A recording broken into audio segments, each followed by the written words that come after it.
শুভ সকাল আমার প্রিয় বন্ধুরা, কেমন আছো তোমরা? আশা করছি সবাই সুস্থ আছো ও ভালো আছো। মালদা জেলার ছোট্ট একটা গ্রাম থেকে আমি শম্পা আমার নতুন একটা ব্লগে তোমাদের অনেক স্বাগত জানিয়ে আজকের ব্লগটা আমি শুরু করছি। তো এখন বাজে সকাল 5:30। তো গোবরের মারুলিটা তো আমি দিয়ে দিলাম বাড়ির ভেতরে ঠাকুরের সামনে, আর তারপরে আমি বাড়ির ভিতরটা ঝাড় দেওয়া হয়ে গেছে। একটু অন্ধকার অন্ধকার ছিল, তাই আমি আর কি ওটা মোবাইলের ক্যামেরা অন করলাম না, দেখলাম যে অন্ধকার লাগছে, তো তার জন্য ওটা আর তোমাদের সাথে শেয়ার করা হলো না। তারপর আমি বাইরের বারান্দাটা দিয়ে রান্নাঘরটা ঝাড় দিয়ে ওই যে সামনের উঠোনটা আর কি ঝাড় দিয়ে নেব। তো চলো তোমরা ভিডিওটা দেখতে থাকো আর সঙ্গে থাকো।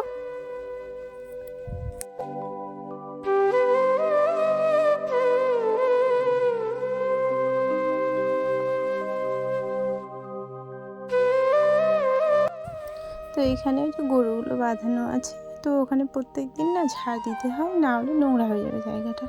তো তার জন্য ওখানে ঝাড় দিয়ে আর নোংরাগুলো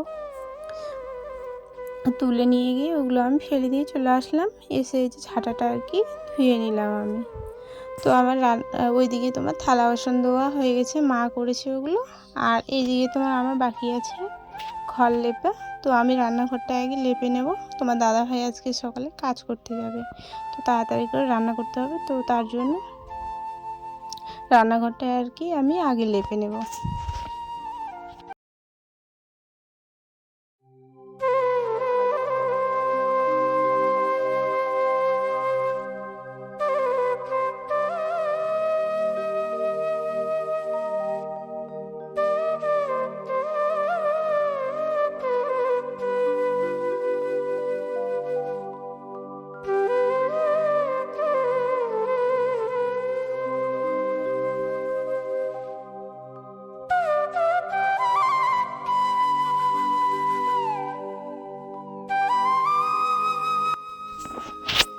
তো রান্নাঘর বলতে আমাদের রান্নাঘরটা বড়ই আছে, ভালোই বড় আছে।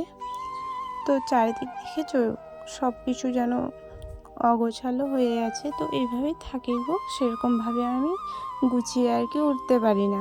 আর এখন যেই দিনকাল গরম পড়েছে, যে গরমে না থাকাই যাচ্ছে না। তো আমি তো গেছিলাম কাঠিয়ার থেকে আর কি রাতে এসেছি। তো এই যে দেখো তোমার দাদাভাইকে আমি আর কি এই যে পটল পুড়িয়ে, তো আজকে বুধবার, বৃহস্পতিবার পোড়ানো যায় না, তো আগুন এইভাবে পুড়িয়ে আর কি একটা কাঁচা রসুন দিয়ে আর ঝাল দিয়ে একটা ছানা করে দেবো। আর মাছ ছিল, তো মাছের ওই যে একটা ছানা করেছি পেঁয়াজ দিয়ে। তো ওগুলো করেই আর কি তোমার দাদাভাইকে খাইয়ে দাইয়ে পাঠিয়ে দিলাম আমি। আর ওই যে কাপড়টাও আমার চেঞ্জ করা হয়ে গেছে। তো আমরা সবাই সকালে খাওয়া দাওয়ার খেয়ে নিলাম। খেয়ে নেওয়ার পর ওই যে থালা বাসন ধুতে আর কি পুকুরে চলে এসেছি আমি। তো দেখো হাঁসের বাচ্চাগুলো না আমার অনেক বড় হয়ে গেছে। তো আমার প্রথম ভিডিওগুলো যদি তোমরা দেখো তাহলে দেখতে পাবে যে আমার হাঁসের বাচ্চাগুলো কত ছোট ছিল, তো এখন না অনেক বড় হয়ে গেছে। তো এখন আমি থালা বাসন ধুয়ে আর কি রান্নাঘরে চলে গেলাম। রান্নাঘর থেকে এসে ছাগলটাকে না খাবার দেওয়া হয়নি, তো আরও ছাগল আছে, তো ওদেরকে আমি ছেড়ে দিয়ে রেখেছি, কারণ এখন মানে সেরকমভাবে আর কি নেই ফসল, তো তার জন্য ওদেরকে ছেড়ে দিয়েছি। আর ওইদিকে তোমার দেখো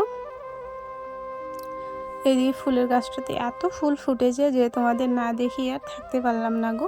তো তার জন্য তোমাদেরকে আমি দেখানোর জন্য আর কি মোবাইলটা অন করে তোমাদের শেয়ার করলাম। তো এটা আমাদের গাছ, ফুলের গাছ। তো কেমন লাগছে একটু কমেন্টে জানিও তো তোমরা। আর এইদিকে তোমার কালকের যেটা আমি কাঠিহারে পরে গেছিলাম চুড়িদারটা, বেশি কিছু নিয়ে যায়নি, তো ওটা ধোয়ার বাকি আছে। আর যেগুলো ব্যাগ ছিল ওগুলো না মা ধুয়ে দিয়ে দিয়েছে। আর শুধু আমার এই যে জামা কাপড়গুলোই আর কি বাকি ছিল। তো আমি সেরকমভাবে ধুবো না, একটু সার্ফ দিয়ে আর কি ধুয়ে নেবো নেড়ে চেড়ে আর কি। সেরকমভাবে করবো না, সেরকমভাবে নোংরা হয়নি আর কি, শুধু পরে গেছি আর চলে এসেছি।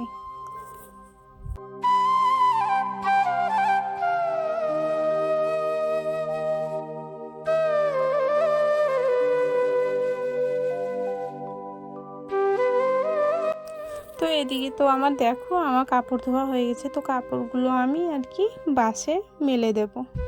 তো গ্রামের তো বুঝতেই পারছো এরকমই আমাদের, ওই যে মা দেখো বিছানা চাদর আর শাড়ি ওগুলো ধুয়ে দিয়েছে, মা আর আমিই গেছিলাম কাঠিয়ারে, কেউ আর যায়নি।